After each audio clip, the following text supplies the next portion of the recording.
Welcome everybody. This is Vikrant Pakhija, your host for today's webinar. Uh, Ours is the sixth webinar in the series of the webinars which we have been conducting on how to improve the productivity. When it comes to improving the productivity, uh, one thing which comes to our mind is training your workforce. And if measuring the effectiveness or ensuring the effectiveness of the training has always been debatable and always been a big challenge. Um, the corporate has always been debating that is there the right ROI of training budget, or should the corporates or industry spend on training or not.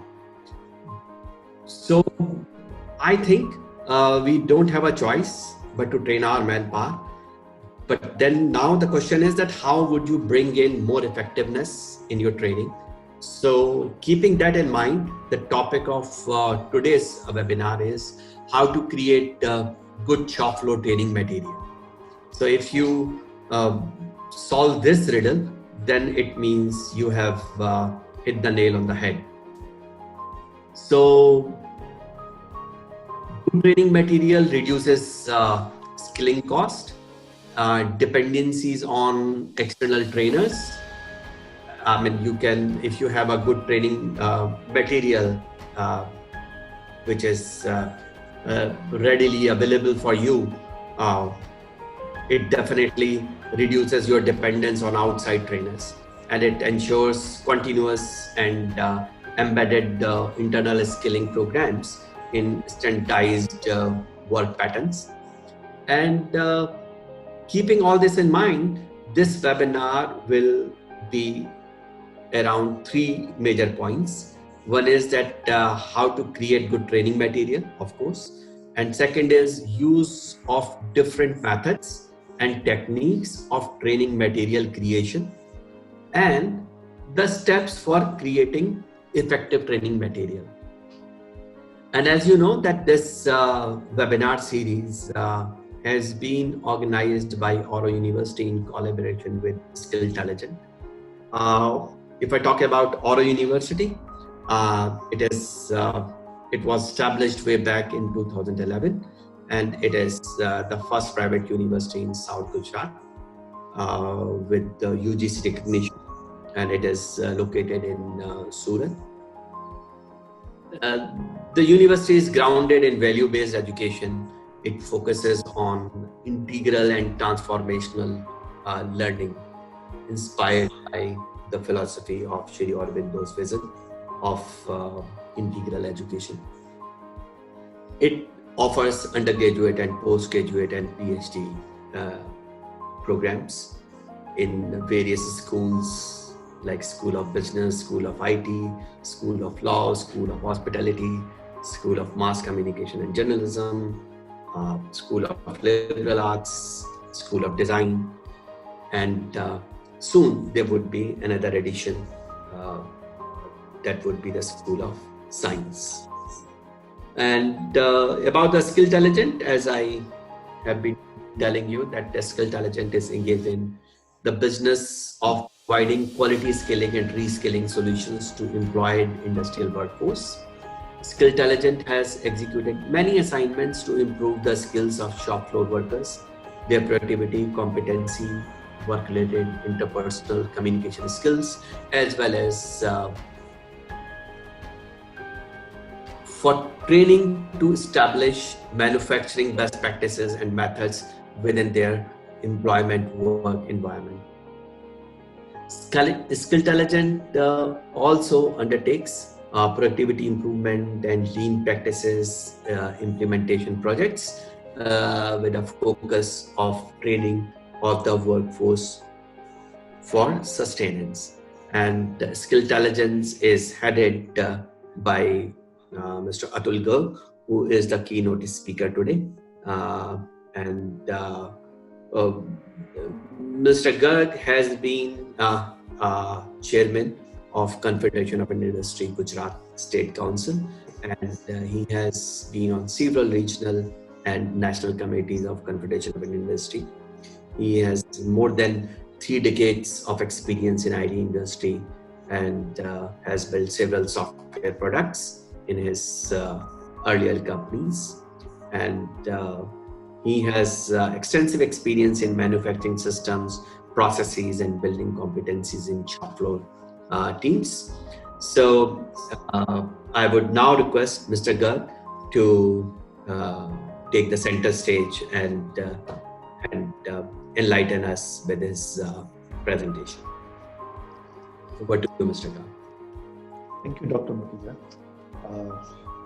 Good evening, everyone. So, as Dr. Makhija said, that we definitely in the corporate world would like to, train our workers or our workforce, but how to make it effective and how to make it, holistic is a big challenge which all of us face. So we picked up this particular topic, that how do we create the good shop floor training material. Training material is one of the core pieces of the training program, and if they are not compelling and useful, our training is going to lose its effectiveness. So well-constructed training material and manuals provide the written training contents. They enable the departmental functions in the absence of key employees, provide new employees with valuable information, and codify the workplace rules and guidelines. That's the overall perspective why we want a good training material. Dr. Makhija also mentioned that a good training material will also ensure that there is the constant dependencies on the external trainers can also be reduced, and the workplace functional supervisors or managers, they get empowered to carry out internal training and skilling programs, which can be then included into the standardized work management patterns as well. So let me share the slide deck and then we can go more in detail over here. Okay.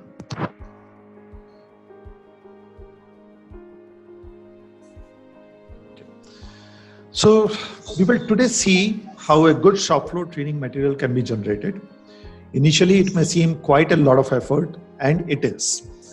But subsequently, training your new workman or reiterating specific activities to team becomes very easy and fruitful.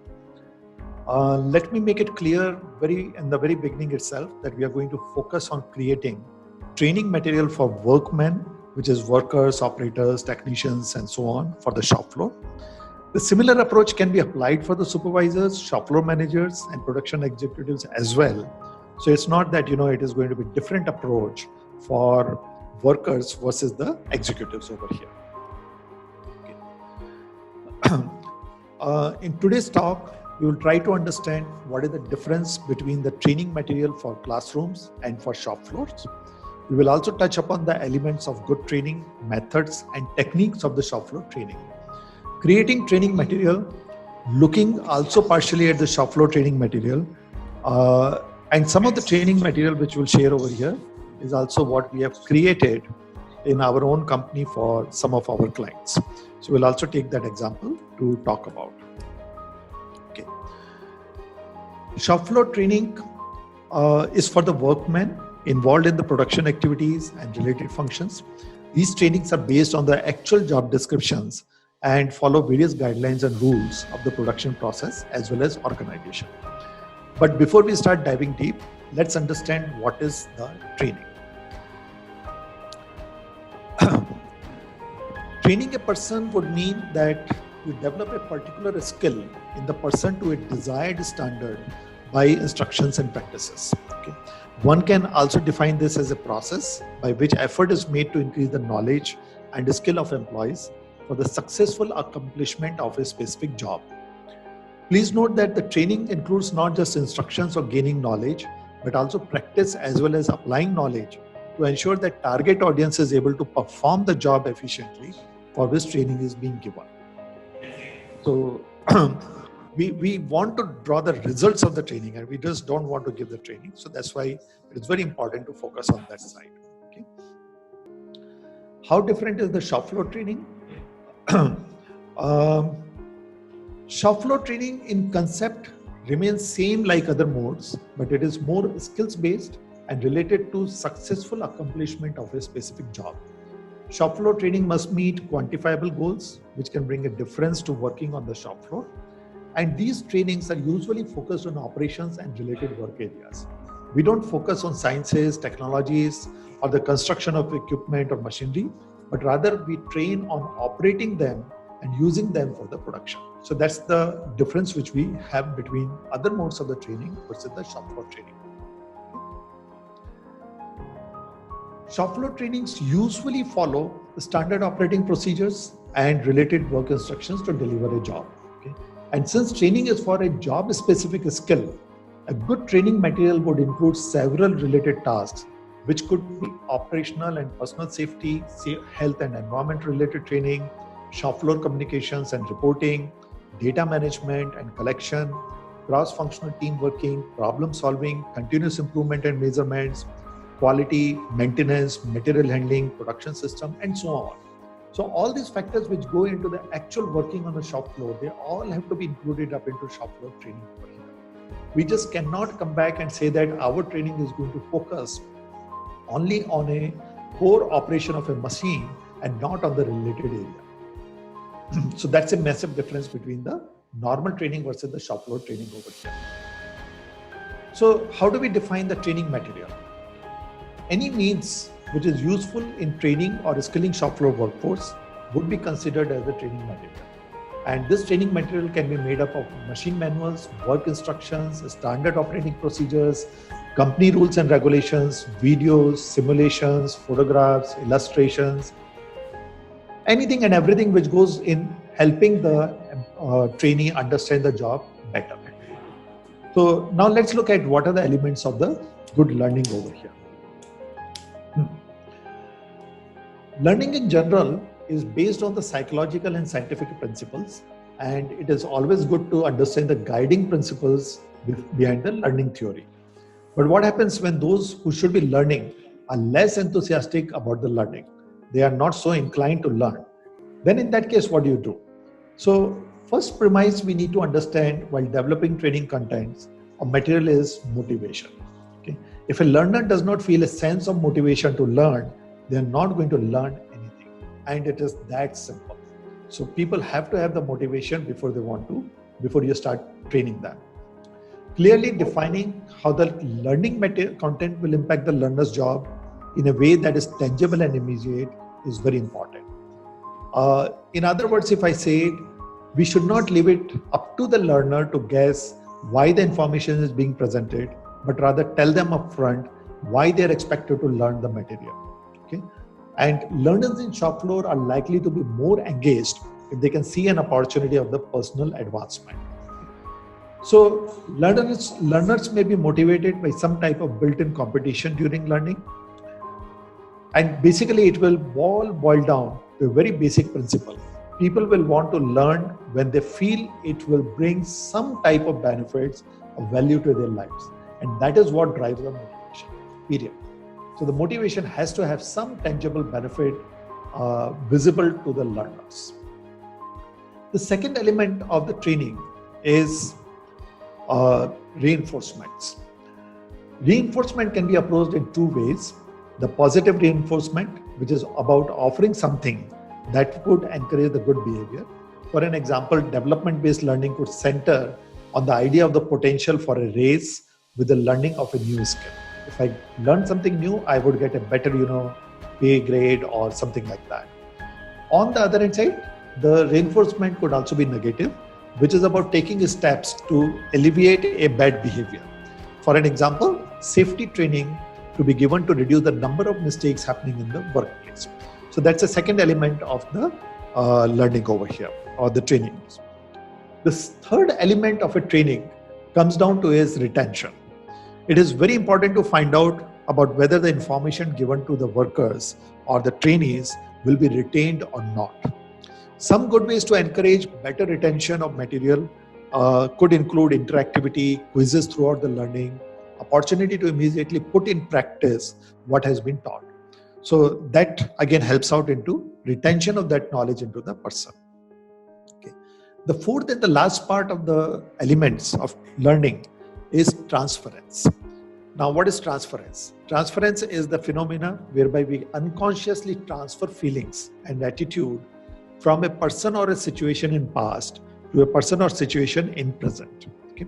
So concept of transference is helpful in measuring against a set of predetermined benchmarks in alignment and overall performance and organizational objects. This also ensures that workman has understood the concept clearly and he can apply it. Social learning is another example of how transference works. People learn from their own mistakes and mistakes of others while gaining a long-term understanding of how to apply the skills and principles being taught realistically and appropriately. So that's a third part or the third element, or rather the fourth element of the training. Let's look quickly at the methods and techniques available to do the training. Okay. Training can be given in multiple ways. Trainers, based on their comfort levels and the demands of the situation, choose one or more training techniques. These techniques could be interactive learning, they could be social learning, defining the workflows, micro learning, technology-based learning, simulations, on-the-job training, coaching or mentoring, and so on and so forth. There are many techniques which people use over here, but these are the generally used, often used training methods or the techniques so far into the shop floor. Okay. When it comes down to the training methods, there are clearly two types of the training methods which we talk about. One is on-the-job training and second is off-the-job methods. Okay. On-the-job training essentially involves training for and via the job rotations, coaching on the job, job instructions very clearly being given, a group assignment or like a committee assignment or some internship training and so on and so forth. So that's what comes from the job training.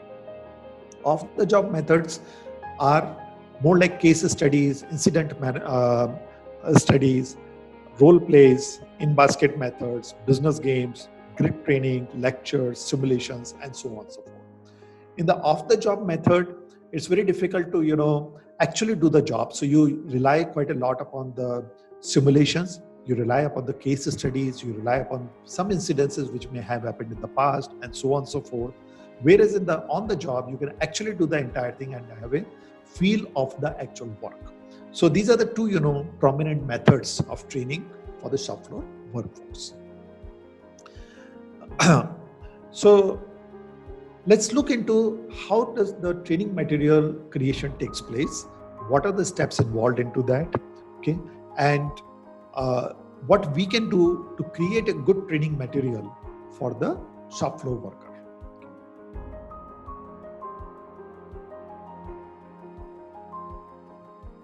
Creation of the training material always will start with the learning objectives. If we have not defined the learning objectives, our training material is not going to be very effective. Okay. We also need to, right in the beginning itself, think about the delivery method, because that is going to impact the contents, formats, and approach of creating material. If I am going to train somebody on the shop floor and I'm going to, let them learn with the hands-on kind of the approach, my training contents are going to differ if I am rather going to, not do that, but create the off-the-job method where I have to use a case study. So my contents are going to differ by the method which I have chosen to deliver my training. Next, we need to segment the training information, which is more like creating a table of contents or outlines. And this actually helps out in, freezing up the overall scope and a sequence of the training to be given. Okay. The contents have to be structured for quick reading, listening, or watching. We cannot have very lengthy classroom type of the training contents over here, which may require 2 hours or 3 hours of the coaching. Rather, these kind of the contents over here have to be for the quick consumption over 2 minutes, 3 minutes, or 5 minutes. Most of these contents cannot be beyond the 5 minutes kind of the duration. So they have to be structured for the quick reading, listening, or watching.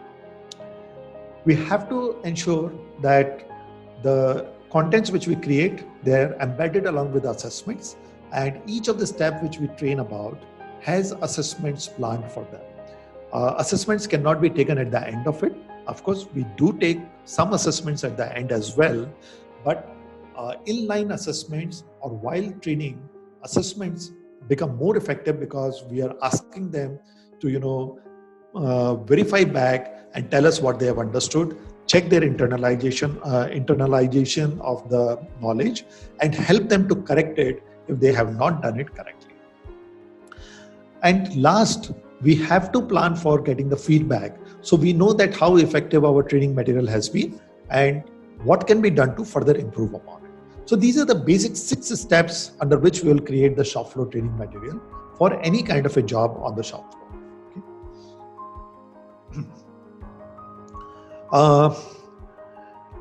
Having talked about some concepts and some basics, let's start with a live example and walk through the creation of the training material. I'm taking an example of one of our customer, which is a manufacturing company, and they dispatch around 3 to 4 containers daily for exports. Usually they use a gang of 6 people to stuff one container, and these people are contractual workers, and normally the turnover among them is very high, in the sense like a same worker may not come consistently for 15-20 days. There may be a replacement into that gang very often. So normal practices currently, or was before we intervened over there, was that a newcomer would be assigned to a senior worker, and he would be watching the senior worker and following him till he starts learning that particular job. Now, this sometimes can take 7, 8, 10 days, depending upon the learning ability of the worker, and also the ability of the senior worker to show and tell clearly what he is doing. This, in our opinion, is not a worthy activity, because if that person is after 6 days not going to turn up, or 8 days is not going to turn up, all the efforts spent on training him for 8 days go for the waste. So it's very imperative that whatever training has to be done to this worker has to be done very quickly and very effectively, and the person has to become ready to go and ready to be deployed into the actual working environment within a day or so. Okay. So what was decided was, when we intervened over there, that we will create a well-structured training material which not only reduces the training time of newcomer to less than 1 day, but will also make it part of the regular training to all the gang members, so that all the 6 members regularly receive the training and their performance starts improving upon it. Okay. So having defined the scope and learning object, the first task which we took on was that we segmented the entire training. And that's a step number 2 into creating the training material. So what we did that, and before we go into that, we also pre-decided that this will be on-the-job training. We will use the interactive contents. We will do a lot of demonstrations. It will be a micro-learning kind of a concept over here. There will be a lot of coaching and mentoring approach into this entire training over here. Okay, so that was a delivery method which we decided upfront, and then we started, segmenting our training areas. So the first training segment which we created was to orient the new worker to the workplace. Most of the time what happens is that a worker is brought in, he is told 1 or 2 things and then put into the place, and he is expected to automatically follow the lot of rules and regulations of the organization without his getting oriented to those particular rules and regulations. So we said that the first segment of the company training has to be about the rules and regulation, general safety, hygiene and workplace cleanliness requirements, various visual signs and markings, the personal protection equipments to be used in the workplace, and so on and so forth. If this has been done in the beginning itself, it will ease out a lot of subsequent issues which arise while working. The second segment of the training we identified was to orient to the machine, equipments and tools to be used in stuffing the container. Okay. This essentially would cover the pallet jack operations, conveyors, lighting systems, material handling, stacking mechanism, ergonomics in working, and so on and so forth. So these were the 2 segments which we identified to begin with. The third training segment which we identified was saying that let's identify the work elements of this entire task. What are the components, or what are the small work elements to be carried out to stuff the container? Remember that any training if you do, if it's a large operation, if you don't break it down to the smaller sections or the smaller elements, it will become very tedious and very, very tiring for the people to go through. Okay? So we try to identify all the work elements which go into stuffing a particular container and broke it down into small areas. We call them as the work elements. Okay? We had done the work study over there. So work study helped us to identify these work elements very fast. So what are these work elements we identified? We identified things like how to identify the material, how to keep the material ready for loading, how to prepare the container for stuffing, setting up the conveyor to take the material inside, setting up the lights, loading the conveyor, how to count and cross-verify that what you're loading, documenting what you're loading, actually loading and stacking inside the container, removing the container and lights, verifying and securing containers, cleaning up after the container loading has been done, and then finally reporting back that what has been achieved. Okay? So we identified all these kind of things. And if you have noticed, the list of work elements over here covers even the cross-verification, documentation, reporting, and cleaning up after the loading, rather than just focusing upon the loading and stacking. Because a worker cannot be effective until and unless he knows all these things as well. So we cover all these areas while doing the training. The fourth segment, which we created thereafter that, was that what will be the operational learning. So what are the overall aspects of performing the complete act of container stuffing? Now this will include being prepared for operational safety and using the PPEs correct way, ability to operate various equipments like conveyor, pallet jacks, actual loading operation, cross verification, corrective actions as required, activity sequence, and so on and so forth. All these are the micro learning area. These are not the large work areas, large work elements. These are all small work elements, and each of them, if we focus upon it, then they can be understood very well by the new worker. And we decided not to move to the next step for the worker till the worker had understood each of these work elements thoroughly. So this was the fourth segment of the operational learning we identified. The fifth segment is now the operational instructions. What does the operational learning and the operational instruction as the difference? Operational instructions are the ones which will be given before stuffing the new container to whole loading gang. Operational learning is that they will learn how to do this operation, but when they have to perform the operation, then what are the instructions?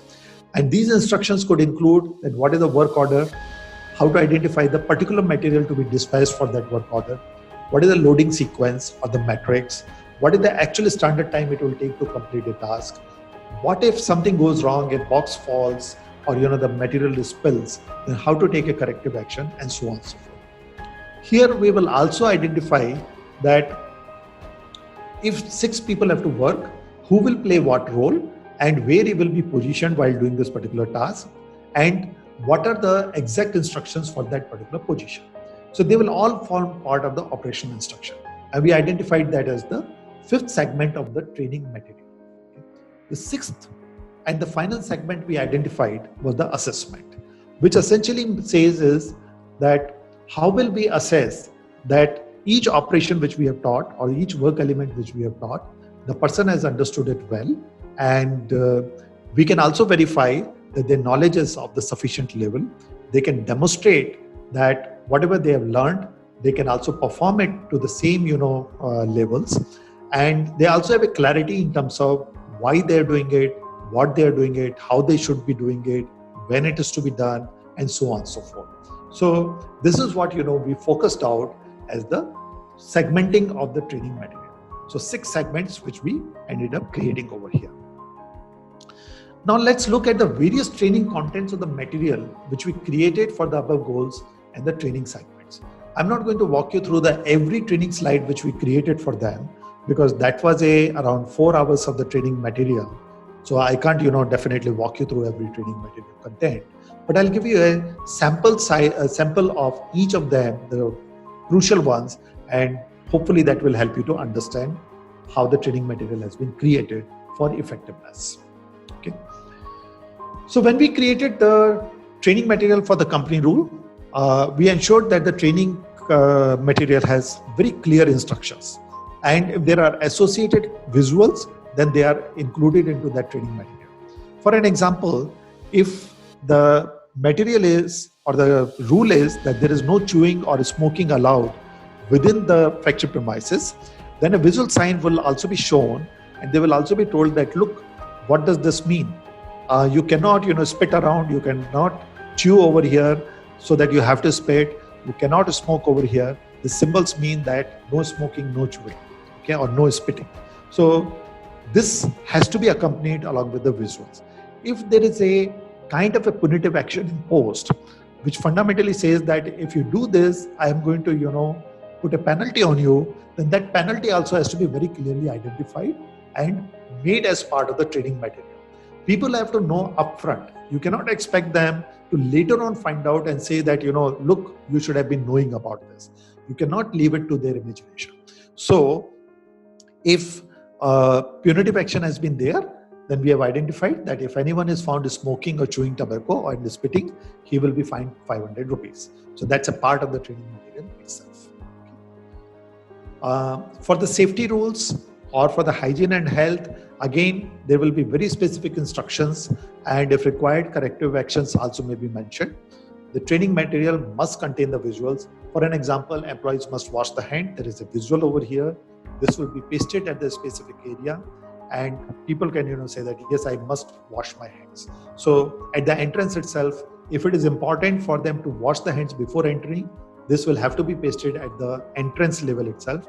And the training material should point it out very clearly that at the entrance, you will find this kind of a symbol or this kind of a visual, which means that you have to wash your hands before entering. Okay? So training material has to be very, very explicit and has to carry the right kind of the visuals as well to support it. Okay? The next thing which we did was we also added up other signs which the workman should be aware about. If there are safety signs, then he has to be oriented that in case of a fire, where to find a fire extinguisher, or what is the nearest exit sign where he should run to. So all these kind of the things, they have to be identified and taught to the worker upfront on the day one itself or the hour one itself. Not even day one, but the hour one. Okay. And for an example, if where to throw the garbage, then you have to show them that this is a garbage bin sign.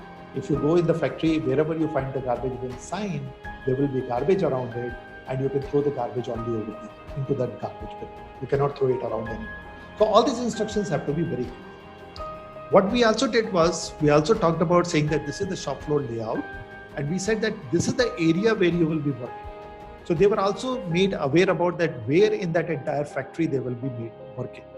And at the same time, if they have to lift the material, then the material is going to be lying over here. They have to bring the material from here to here, and the loading is going to take place at this particular point. So a complete layouts, illustrations were also created to help them understand that where they are and what area they will be working at. Okay. Similarly, if there were other floor markings and signboards, they must be trained. For an example, we trained them in saying that these yellow signs means that you have to work only between these two yellow signs. You cannot work inside.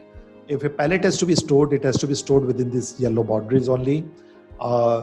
We gave them some examples. We also showed them the certain board saying that what does it mean. So if there was a relevant board for them, then we also showed it to them saying that on this loading bay number 1, truck is waiting for you. So there is some sign over there. On the loading bay number 2, there is no truck, so there is not going to be any loading over there. So we identified all these things and then showed it to them so that people understand that what they have to do and where they have to work. Okay. We also again did a layout, and we also showed it to them that where the conveyor will be placed if there is a container, where the pallets will be stored before the conveyor, where the people will be standing and working upon, where the conveyor is to be stored, where the tools are to be kept over here, so on and so forth. So what happens is that with these visuals and these illustrations, and then physically showing them that entire place, people immediately understand and they quickly grasp that what they have to be worrying about or what they should be taking care of. So that's what we did as part of the training material right in the beginning itself. Okay.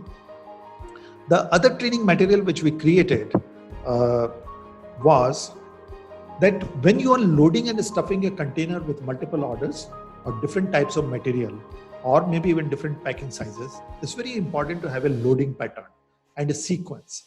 And this loading pattern and sequence is usually opposite of how the customer will unload it at their end. Okay? So if the customer wants something to be delivered first at the time of unloading, you will have to load that particular material the last. That will mean that it is at the tail end of the container, and the customer, when he opens it up, he can quickly download. So what is that whole sequence in which it has to be loaded? We created the illustrations. We created the checklist, we created the metrics, and we use this metrics, checklist, and so on and so forth to show it to the workers that this is how you have to do it. Okay. So now with this, it becomes very easy for them to understand. Also, another thing is that when a container is stuffed, it is very difficult to say that what is lying in the front of the container, in the middle of the container, or on the top or on the bottom of the container. So such kind of illustrations become very useful to train the worker on that how the container, if stuffed, will look like, and this is how you have to stuff it. So each color demarcates a different order or a different packing size, or maybe even a customer. So that is how we created this kind of the training material over here. Okay. So when the conveyor was to be set up, we took the help of certain videos. We also set up certain photographs. We also had very clear work elements and the instructions over here saying that please move the conveyor to the parking location to the truck, position it properly on the right side of container, and then we added a photograph to show that it is on the right hand side of it, ensure that there is nothing on the container conveyor before switching it on, and then we created a conveyor operations checklist, and then help them to understand so that the conveyor operators know that what to take care of before operating the conveyor. Now we also identified that who will be doing all these things, and we also said that having demonstrated and shown this thing, please also practice and use the checklist and so on, so that you get a hands-on practice and you become comfortable with the operation of this particular equipment. So that's how the training materials were created into it. I've given you a snapshot over here. There were a lot of videos, there were a lot of checklists and other things, and physical demonstrations done to the workers, and then the workers were asked to operate it themselves under the guidance before saying that yes, they know and they can operate this. Now when it comes down to loading and stacking inside the container, again we followed the same pattern. We created a video, we had the work elements defined, which were nothing but the instructions over here very clearly, that how do you do the loading, stuffing. We created the checklist, and we took some sample video as a representative video, as an illustration, to help them understand that how the loading will happen. In this case, we got a video which is using a forklift, but while we taught them was the manual system. So here I just have taken a representative video, but such kind of the videos are very useful when actually helping the people to learn and train them effectively. So for an example, this is a cut section of the video of the container. It tells you how the stuffing should be done. Okay. So a forklift comes in, puts in a pallet of the 4 drums into it, and then all the drums are then placed accordingly. And as it comes to the last point of this thing, then certain harnesses are put in the place, and certain stoppers are put in the place, and then it is locked and secured properly. So what happens is that now the container is stuffed properly and it is secure. So how does this actually happen? Such kind of the illustrations, such kind of the small videos, they bring the visualization to the workers, and the workers can very easily understand now that what they have to do. If you just keep telling them and you're just passing on the instructions but don't show them something, it is very difficult for them to visualize. This helps them into visualizing it very effectively. Okay. Next slide is about verifying and securing the container. We have taken a totally different work element over here. How do you verify and secure a container? We created a video over here. We created a checklist over here. We created the photos of secured and unsecured containers. We asked them to verify, let them practice and verify that how the boxes loaded are as per plan or not. Securing of the container has been done as demonstrated or not. And this entire training was carried out by the supervisor so that he can also not just train them but also guide them and continuously watch over them. The clear instructions were also given to them that how the boxes will be verified, what dispatch plan has to be correlated over here, how the container is shut properly and secured. So all these detailed instructions were also prepared and handed over to them. Okay. The other work element I have taken is work reporting. So at the end of the day or at the end of the container stuffing, the whole gang is supposed to come and report back that what they did and what got achieved. So they are supposed to fill out certain reports, which could be filled maybe by the senior worker or maybe supervisor, the various documents needed to fill out the reports, what kind of the reporting they have to do, that has to be identified.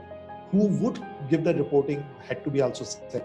What has to be a physically written report, what has to be orally said over here. All the points were over here identified and very systematically taught to all the workers over here. Okay. So what happens is, again, what we are trying to put in over here is that when you want to train, you also have to have the right formats, tables, templates, actual reports, actual documents, actual photographs. You also have to say it very clearly that what instructions they have to give, what is it that they are supposed to talk about, so that there is a clear communication. You can say that it is a part of a soft skill training to them, but it is a part of the work element over here, and this also has to be very clearly taught to them. Okay. The next which I have taken over here is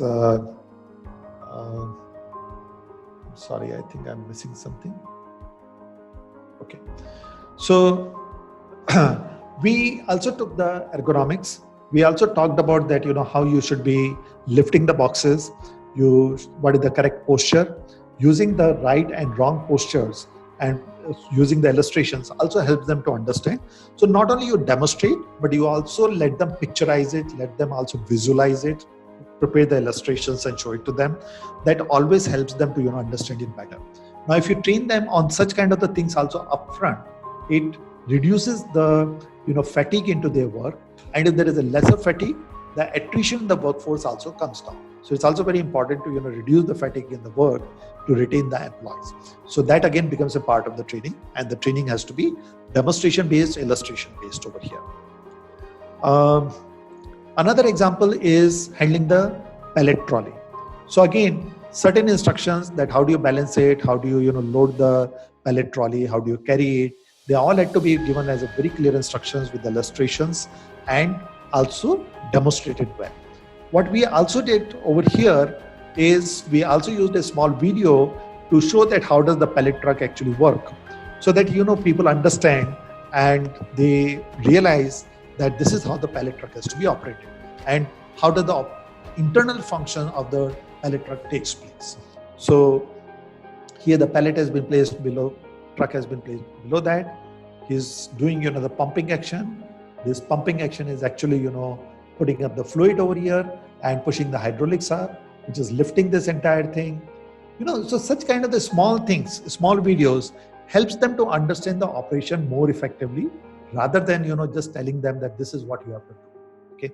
One more example of how to prepare the illustrations and show it. Again, right way of stacking, wrong way of stacking, how to stack it properly within a truck, some illustrations, some guidelines, some very specific instructions, again prepare the worker better. So these all training material have to be constructed in a way that workers can understand, visualize and adopt these practices easily. Okay. Next, since it was going to be a gang of the 6 people, each one had to play certain role. So we also identified the 3 roles. We also very clearly said that the 3 people will be stackers, 1 will be passer and 2 will be loaders. We also defined their activity charts. We also, positioned them saying that these are the 3 as a stacker, this is a passer, these are the 2 loaders. And we also said that who each one will be doing. So everybody has to know their role, everybody has to know their position, everybody has to know their task. If they know that, the chances of creating mistake or chances of not coordinating with each other go down. So this also enables the cross-functional team working effectively. This also, kind of is a team training, saying that in a team, how do you work? How do you divide your work? How do you coordinate with each other? and how do you become more effective. So we created all these things as well to help the workers really understand. And here we actually created a detailed activity chart saying that a loader 1 will do all these activities, loader 2 will do all these things, passer will do all these things. And again, to explain it, saying that what is the sequence, who will do when, and in what sequence. We also created an activity sequence diagram over here. So all these kind of the things help the trainees understand their task better and also understand how to coordinate their work with the others as well. So all these things have to be part of your training material. You just cannot leave these kind of the important things aside. Okay. Moving on, we also had done the work study, as I mentioned earlier. So we knew that what each task would involve, how much time each task will take. So almost every task, wherever possible, we also identified and said that how much time it takes to perform that thing. Setting up a conveyor should not take more than 3 minutes. Setting up the lights inside the container should not take more than 2 minutes. Stacking the load line normally takes 1 minute per box, right from the beginning to the end. So all like this, we identified and said that if the 750 large boxes have to be filled, it should not take more than 4.5 hours to fill one container. So this now also sets up the standards. It also sets up the guidelines for the workers or the gang over there to follow. So what the biggest advantage this does is that now the team cannot come back and say, no, it will not take me 4.5 hours, it will take me 6 hours. You have set a boundary, you have set a clear direction, you have set a standard which they are supposed to follow. So the performance is also guaranteed because now the people are told, they are also taught to perform within these time limits, and thereby that, they maintain the requirements of the organization as well as per the standards specified. Okay. The last segment which we had created was the assessments. Now, these assessments, we did it in multiple ways over here. One, we created the various intervening questions. These questions were embedded as part of each training of the work element. Okay. So if there is a loading and stacking training going on the planning and understanding that, then the questions for that will be asked right there itself. Okay. If the material identification work element is being taught, then the questions will be asked over there only, and the people will be asked to demonstrate and show that how to, pick up the right material as per the work order and bring it for the dispatch. So assessments have to be hand in hand while doing the training. Now these could be via the questions, these could be via the demonstrations, these could be via the, formal assessment in some way or the other. We chose over here to look for the demonstrations. We chose over here to ask the very pertinent questions to the people to understand whether they have understood the concept or they have just memorized it. Okay, they have understood the concept, they will be able to troubleshoot any failures themselves better. But if they have just memorized, then they will only be able to do, and they will require assistance if something goes wrong. So we went into that kind of the assessment right over here. The other assessment which we did was we went into the observation-based assessment. That is when they are doing the work, whether during the training or under the observation, under the supervision of a senior person, when they're doing the actual stuffing of a container, we identify the various areas where the observation should be done. For an example, if the activity norms have been identified, standards have been identified, are these people able to meet the activity norms? Okay. If the certain set in order criteria has been identified, which is the stacking plan, are they following the stacking plan properly? If the safety precautions have been identified, are they following those safety precautions? So like that, we identified the areas which we need to observe and see that the people have understood and they're following it, and they are, continuously practicing it. If they're continuously practicing it and without any kind of interruption, without any kind of a deviation or non-compliance, then this definitely means that the workers have become independent and they're performing independently. Okay, so this is another thing which we also built as part of the training material. Okay, coming down to the training delivery, as I mentioned, this will be on-the-job training. So the training over here we planned on the shop floor itself, and this training was planned right where the actual work loading will take place. So we could show them the actual material, we could show them the actual conveyor, we could show them the pallet trucks, we could show them how to load, unload, how to stack, how to count, how to verify right over there itself, instead of being theoretical. So this became a practical training, and while we were training, we could also give the right instructions and carry it out. To do this, we also use a lot of flip charts, large charts with all the slides and the instructions written on them, illustrations on them, certain photographs on them. We also use the tablets so that we could show them we set up a tablet with all this material and gave it to the supervisor so that he could show the videos, he could show them how exactly everything is done. And we actually shot the video for every operation. The best possible operation was shot and then stored as the video to be used for the training material. So tablet was used to show them and then do this thing. And the senior workers or supervisors actually carried out the demonstrations, and that demonstration helped the workers to really understand it well. And these people also supervised and also intervened when the people started doing it on their own, and they corrected them wherever required. Okay, so this is how we also set up the training delivery over here. Okay, so to sum up, what we did is, when we created the training material over here, we added up a lot of other elements just then, other than just the pure work instructions for doing an operation. We added up the company rules and regulations. We talked about the personal and operational safety. We trained on them. We brought down every work element to a micro-learning level. We brought it down to a very small component, which could be used within a short period of time. We ensured that none of our training work element was more than 5 to 7 minutes. We actually timed everything. So the videos were all under 1 minute. We timed that, all the work instructions will be given under 1 minute or 1.5 minutes. So the work instructions cannot be lengthy. They cannot be too long or capturing too many things. They are very specific. And demonstrations have to be there for 1.5 minutes. Demonstrations have to be meeting the activity norms. So we did all this part of the things. We did the animations, videos. We created a lot of formats and templates. We used the SOP and work instructions which the company were using into their own regular work. We also identified the work quality. We defined the assessments. And we also identified that if something goes wrong, what is the corrective action these people can take? So we also did the mistake proofing, and then, brought in the element of the mistake proofing in the teaching as well, so that they can independently even correct if something has gone wrong. Okay. So all these components were brought in as part of the training material creation over here. And of course, demonstrations were also part of this entire thing. So if you look into it, creating a good training material for the shop floor workers is not just saying that, please lift the box from here and drop it over there. It is quite a lot of things which go into that. And if you cover all these kind of the things, then your worker can be trained into a very short period of time.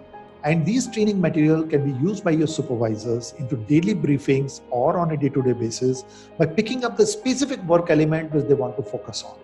Also remember that each work element is an independently defined work element, which means that today I can train them or reiterate the training on the conveyor handling, and tomorrow I can move on to the cross verification training, or third day I can move on and focus out purely onto the stacking mechanism.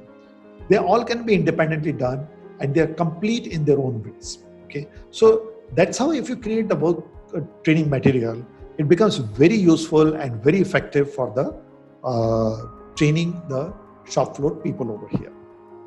Okay, so in the end, a good safe training material will always lead to efficient training delivery, which is low in the cost, very fast and effective. This will also ensure that safety and quality incidences come down dramatically. It also helps in inducting the new entrants into the work quickly. We could actually bring it down to 1 day. Effectively, we could bring it down to 1 day. Half a day was into the formal training, and half a day was into actually stuffing one container. At the end of the day, they were all ready to switch on the job from one to another role and then be able to stuff the container on their own. So second day onwards, even the new person was independent versus the 7 to 10 days taken earlier in the earlier method of the training. This also standardized the training, which meant that everybody was now able to stack and load the container into the same time limit instead of the varying time limit based upon the competencies. So this also standardized the entire training. This also reduced the training cost, because once the material was created, we didn't have to go on the incidence-based training. We didn't have to go on failure-based interventions, but rather the upfront training helped them to learn it and take it forward. And this was a complete holistic learning and building up the competencies. Okay? So I hope that this presentation has given some insights in terms of how to create the good training material. If you create a good training material, this definitely helps your company dramatically in shortening your training cost and the training duration. Skilltelligent and Aura University, we are focusing upon improving the productivity on the shop floor in an organization. We use a lot of lean methodologies and the lean tools and such concepts of improving the productivity. We can run these courses very formally, detailed courses for your organization at your place and help your organization. And if you want us to even develop these kind of the contents for you, we can also develop the contents for you as well. Okay, so that's all from my side today. I am done over here. So thank you very much for listening in. Over to you, Dr. Makhija, in case there are any questions from the participants. Thank you, everyone. Sure. Thank you very much for your presentation, sir. There are some feedback comments, and the audience has really liked your session. They found it very interesting and informative. And there are a couple of questions too. But Rashil is asking for feedback link. Kishore bhai, if you could address this. Yes, I will share with them. Yeah. Right. So, Rashil, you would definitely receive the feedback after the webinar, feedback link after the webinar. And so there is one question which we have received is that how would you recognize whether the training has been effective or not? See, at the end of the training, if the worker can work independently, so let me trace back. Normally what we do is we categorize the worker into the 4 levels of the competency. The first level of the competency is where he knows his operation, but he needs a lot of guidance from somebody, and under instructions he can perform. The second level we identify is the person can independently work. He doesn't require anybody to guide him or give the instructions. The third level we identify is that the person can work independently and he can also troubleshoot or solve the problem if it occurs while working. Okay, so he is independent to that level. And the fourth level we identify is that the person not only can work independently, can solve the problems, but he knows it sufficiently enough to even train others. Okay, so if our training has been effective, we definitely would say that effective training should result into minimum level 3. That means the person can independently work and also be able to troubleshoot. If that can happen, then I would say the training has been really effective. Okay. So that's how we define the effectiveness of the training. Perfect. Another question is related to the methodology. The question is that why not to train in a conference room and then bring them to the shop floor rather than training it on the shop floor? So when it comes down to the shop floor workers, they are more concerned along with actually working. And they are not here, or they are not going to work on the desk. They are not going to work on the paper and pencil or on computer. They're going to work with their hands in the machines and actually perform a task. Certain elements of the training, like company rules and regulations, or the orientation to the various policies, that you can do it into the conference room or in a classroom, but you cannot definitely teach them how to do the stacking and the loading and setting up the conveyors and so on. Okay, you can give them an orientation, but then what if I do that orientation on the shop floor and also teach them that actually how to do it? Even the company rules and regulation, I take them around the factory and show them, look, you see this particular sign? What does this sign mean? You're supposed to follow this particular sign. And the sign tells you something. And then explain it accordingly. The context setting in the minds of the learner is very good. So that's why we always prefer the shop floor workers training to be done on the shop floor, not in the conference or into a classroom. Okay. The next question is that what if the operator needs to be taught? Then will this training material not be too heavy to handle? Yes. For an operator, the work elements will be large. Training material definitely will be large comparatively. You will require a lot of illustrations. You will require a lot of detailed work instructions. You will require a lot of videos. You will also require a lot of practice to be done. And if all this training is done in one go, it definitely can be very, very overwhelming to the trainees. So what we normally do is that we go back to our micro learning concept. We break down everything into the small manageable work elements, and we try to focus only on those work elements and train them in a small, short period. Once they become comfortable with that particular work element, then we take them to the next work element and so on and so forth. So it's a progressive thing. The operator training based upon the machine they are supposed to operate, the training can last from anything from 2 days to 5 days or 7 days. It will definitely not be on a shorter period. But if it is a very limited operation and a very limited complex machine, then even that training also can be done faster. Okay. What is important is that when you train an operator, the training then also has to include the maintenance, autonomous maintenance of the machine, quality aspects, production systems, and so on and so forth as well. They are not supposed to just learn how to operate a machine. They have to be fully capable of delivering the final product, whatever that machine is supposed to produce. And that learning has to be encompassed. Great. Thank you very much. That's all from my side.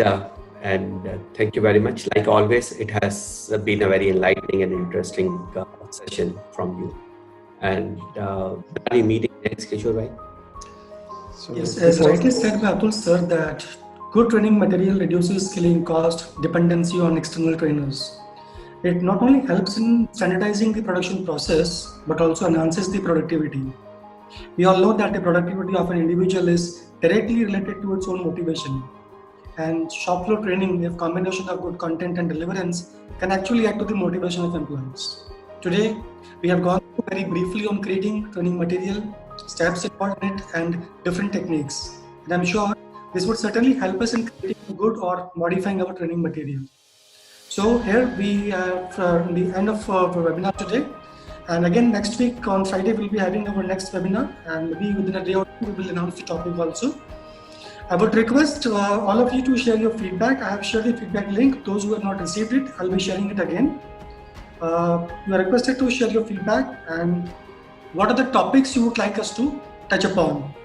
Right. So here we close, and we thank you, Atul sir, for being with us and sharing the detailed presentation, and Makhija sir for being with us today. Thank you very much. Thank you. Thank you. Thank you.